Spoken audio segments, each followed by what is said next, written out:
Bismillahirrahmanirrahim. Assalamu alaikum viewers. My name is Dr. Sayyid Zishan Naidar. I am PhD in microbiology from Quaid-e-Azam University, Islamabad. I was also visiting scientist at Harvard Medical School.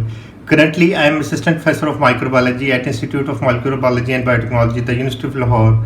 I have 7 to 8 years of research and teaching experience in the field of microbiology. COVID-19, novel coronavirus, a lot. इसके बारे में बहुत सारा कुछ कहा जा चुका है, बहुत सारा कुछ कहा जा रहा है और बहुत सारा कुछ कहा जाता रहेगा। कुछ पॉइंट्स मेरे भी हैं, मैं आपके साथ शेयर करना चाहता हूँ। सबसे पहले मैं शुक्रिया अदा करता हूँ गवर्नमेंट का, NDMA का, तमाम NGOs का, जिनमें JDC, ईदी, अल खिदमत, सिलानी वेलफेयर ट्रस्ट और बहुत सारी दूसरी NGOs और ऑर्गेनाइजेशंस शामिल हैं, और इंडिविजुअल लेवल्स पे जो सारे लोग एक दूसरे की मदद कर रहे हैं, उन सब का मैं तहे दिल से मशकूर हूँ। हम सबको उनकी मदद करनी चाहिए।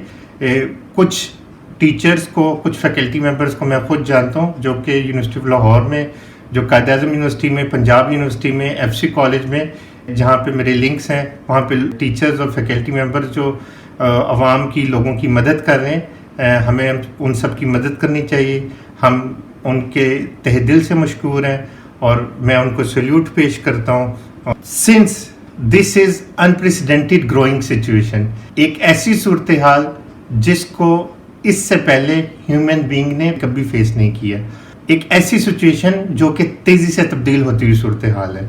इस सिचुएशन में रहते हुए हमें क्या करना है, चूँकि हमें नहीं पता कि नोवेल कोरोना वायरस कोविड-19 के पेशेंट्स के सिम्टम्स कैसे आ रहे हैं, रेंजिंग फ्रॉम खांसी, बुखार, ज़ुकाम और विजन लॉसेस, सेंसेस लॉसेस और डायरिया वगैरह से लेकर देयर आर नो सिम्टम्स। ऐसी सूरत हाल ज़्यादा ख़तरनाक है कि सिम्टम्स को ही नहीं है, लेकिन जब PCR टेस्टिंग हो वो पॉजिटिव निकला है। जो रिपोर्ट्स आई हुई हैं कि ये सरफेसेस पे इतनी देर ज़िंदा रहता है या फ़िज़ा में इतनी देर ज़िंदा रहता है, ये भी साइंटिफिक एविडेंसेस अवेलेबल हैं, लेकिन हतमी राय नहीं है।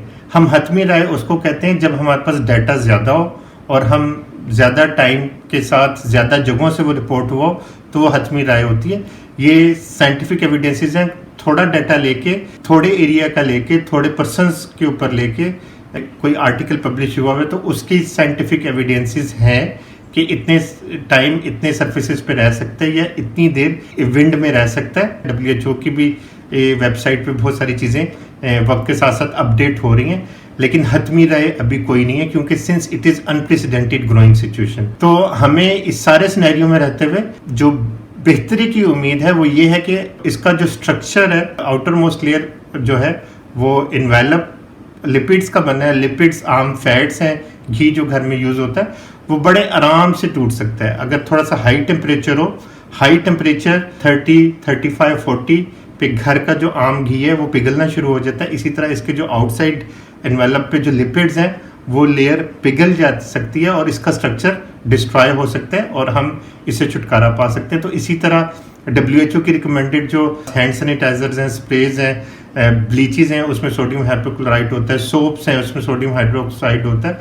ये सब इसकी आउटर मोस्ट लेयर जो लिपिड्स की है उसको डिस्ट्रॉय कर सकते हैं। जिस तरह मैंने पहले बताया था कि अपना RNA ये ह्यूमन बॉडी के अंदर ACE2 के रिसेप्टर साइट्स के थ्रू बॉडी के अंदर इंजेक्ट कर दे तो फिर हाई टेम्परेचर भी इसका कुछ नहीं बिगाड़ सकता। तो हमने देखना ये है कि हाई टेम्परेचर कहाँ पे किलिंग इफेक्ट रखता है। High temperature basically non living objects पर से, सरफेसेस पर से, इन्वायरमेंट में से किलिंग इफेक्ट रखेगा। ह्यूमन बॉडी के अंदर अगर एक दफ़ा उसने अपना RNA इंट्रोड्यूस कर दिया तो फिर हाई टेम्परेचर कुछ नहीं बिगाड़ सकता। इसलिए हुकूमत बार बार कह रही है कि सोशल डिस्टेंसिंग मेंटेन रखें, कांटेक्ट कम से कम रखें, बिकॉज हमें नहीं पता कि कौन कौन सा पर्सन इन्फेक्टेड है और वो ट्रांसफ़र कर सकता है कोरोना वायरस को।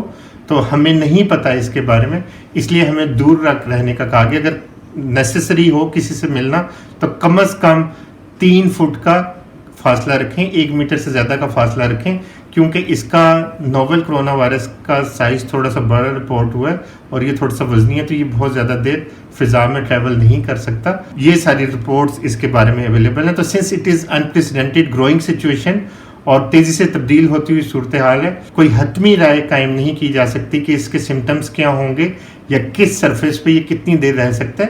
کچھ سائنٹیفک ایویڈینسز اویلیبل ہے لیکن ڈیٹا بہت شارٹ ہے. تو یہ پوائنٹس ہم سب کو کلیئر ہونے چاہیے کہ اس ساری صورتحال میں ہماری کیا اپروچ ہونی. اس کے بارے میں دو باتیں جو کہ حتمی طور پہ WHO نے بھی رپورٹ کر دی ہیں اور ہمیں سائنٹیفک ایویڈینسز بھی مل گئے کہ اس کا موڈ آف ٹرانسمیشن جو ہے وہ کانٹیکٹ ہے. سوشل ڈسٹینسنگ اس لیے مینٹین کرنے کا کہا گیا. کانٹیکٹ کے تھرو یہ پھیلتا ہے, ہیومن ٹو ہیومن کانٹیکٹ کے تھرو پھیلتا ہے. اس کا اور کوئی سورس نہیں ہے.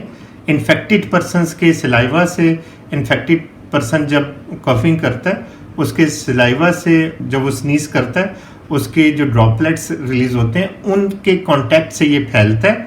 تو اس کا موڈ آف ٹرانسمیشن جو ہے یہ کنفرم ہے, کانٹیکٹ ہی ہے, انفیکٹڈ پرسن سے کانٹیکٹ ہی ہے.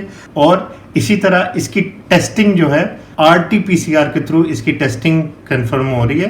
موسٹلی کیسز میں RT-PCR ہی یوز ہو رہا ہے. کچھ کیسز میں کچھ رپورٹس اویلیبل ہیں کہ CT اسکین بھی اس کے لیے فائدہ مند ہو سکتا ہے. بہرحال RT-PCR جو ہے WHO recommended world recognised technique ہے اور اٹس ویری فائن. تو موڈ آف ٹرانسمیشن اور ٹیسٹنگ جو ہے RT-PCR کے تھرو, یہ دو اس کے بارے میں حتمی رائے ہیں کہ یہ اویلیبل ہے.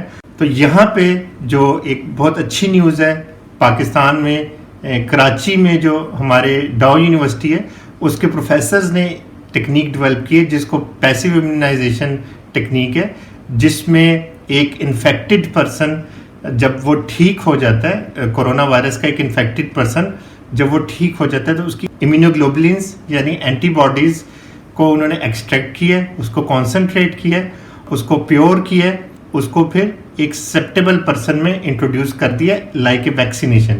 اس کے چانسز کم ہو جاتے ہیں انفیکٹڈ ہونے کے. یہ جو پیسیو امیونائزیشن کی ٹیکنیک ہے یہ آلریڈی یوز ہو چکی ہے سارس کے لیے, مرض کے لیے اور ایبولا کے لیے. یہ 3 قسم کی ایپیڈیمکس کچھ عرصہ پہلے 2002 میں, 2012 میں اور 2014 یہ ایپیڈیمکس ورلڈ میں آ چکے ہیں. اس کے لیے پیسیو امیونائزیشن کی ٹیکنیک آلریڈی WHO کی طرف سے ریکمینڈیڈ ہے. ہم سب مل کے اس سے ریلیف دینے کے لیے اپنا رول پلے کر رہے ہیں. انشاءاللہ تعالی ہم بہت جلدی اس کو اوورکم کر لیں گے. May Allah Pak Almighty bless Pakistan. May Allah Pak Almighty bless the whole world. Stay blessed. Stay at home. Thank you. Allah Hafiz.